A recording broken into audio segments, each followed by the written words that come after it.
আসসালামু আলাইকুম দর্শক, আজকের ভিডিওতে আপনাদেরকে অ্যাডসেন্স যে লেটারটি রয়েছে সেই লেটারটি কিভাবে আপনারা খুলবেন বা কাটবেন সেই বিষয়ে আপনাদেরকে আজকে জানানোর চেষ্টা করব। আপনারা দেখতে পাচ্ছেন এখানে সাইডে দেওয়া লেখা রয়েছে রিমুভ, মানে সাইড দিয়ে রিমুভ করতে হবে, এভাবে ভাঙতে হবে। প্রথমে এভাবে ভেঙে নেবেন। এভাবে ভেঙে নেওয়ার পর দেখতে পাচ্ছেন এদিক দিয়েও ভাঙতে হবে, 3 সাইড রিমুভ করতে হবে, মূলত 3টি সাইড রিমুভ করতে হবে। এই সাইডটি এভাবে ভেঙে দেবেন, তারপর এই সাইডটি এভাবে ভেঙে দেবেন।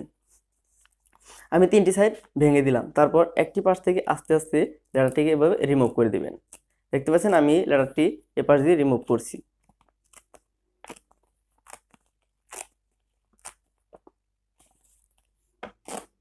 দেখতে পাচ্ছেন একটি পাশ রিমুভ করা কমপ্লিট।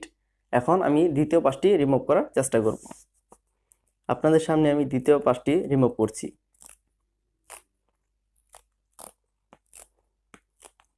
যারা চ্যানেলটিতে নতুন এসেছেন তারা অবশ্যই চ্যানেলটিকে সাবস্ক্রাইব করে রাখবেন, আর ভিডিও নিচে একটা লাইক করে দিতে পারেন।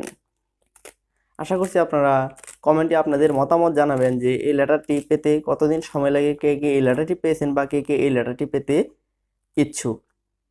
দেখতে পাচ্ছেন এইটিও রিমুভ করে নিয়েছি। এখন 3 নম্বর পজিশনে থাকা এই পাশটি বাকি রয়েছে, এই পাশটি আমি এখন রিমুভ করব।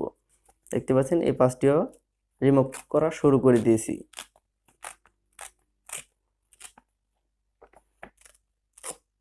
রিমুভ করা প্রায় কমপ্লিট। এখন শুধু বাকি রয়ে গেল যে এটার ভিতরে কি রয়েছে তা দেখার জন্য। আপনাদের আগে অবশ্যই আমি আগে দেখব যে এটার ভিতরে কি কি রয়েছে।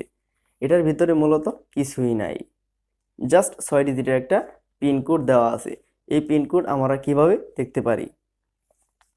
এখন আমি আপনাদেরকে যদি এই পিনকোড দেখাই, সেক্ষেত্রে কয়েকটা ডিজিট আমি অটোমেটিক্যালি ঘুরে রাখার চেষ্টা করব, কেননা হয়তো সিকিউরিটির একটা ব্যাপার স্যাপার আছে, কিন্তু আপনি এই পিনকোড দিয়ে কিছুই করতে পারবেন না। দেখতে পাচ্ছেন এখানে লেখা রয়েছে এই যে পিনকোডগুলা, এগুলোই মূলত এখানে 6টি পিনকোড রয়েছে। ওকে, মূলত এটাই অ্যাডসেন্স থেকে পাঠানো যে একটা চিঠি আমরা বলি, সেই চিঠি এটাই। এখানে এইদিকে যদি লক্ষ্য করেন কিভাবে আপনি অ্যাড্রেস ভেরিফিকেশন কমপ্লিট করবেন সেই সম্পূর্ণ ডিটেলস এদিকে দেওয়া আছে। আপনি এখান থেকে পড়ে আপনি অ্যাড্রেস ভেরিফিকেশন কমপ্লিট করতে পারবেন। আশা করছি আপনি এই ভিডিওটা বুঝতে পারছেন। যদি ভিডিওটা ভালো লাগে লাইক কমেন্ট শেয়ার করতে ভুলবেন না। আশা করছি চ্যানেলটাকে সাবস্ক্রাইব করবেন। তো সেই পর্যন্ত ভালো থাকুন, সুস্থ থাকুন। ফিরছি পরবর্তী নতুন কোনো একটা ভিডিওতে।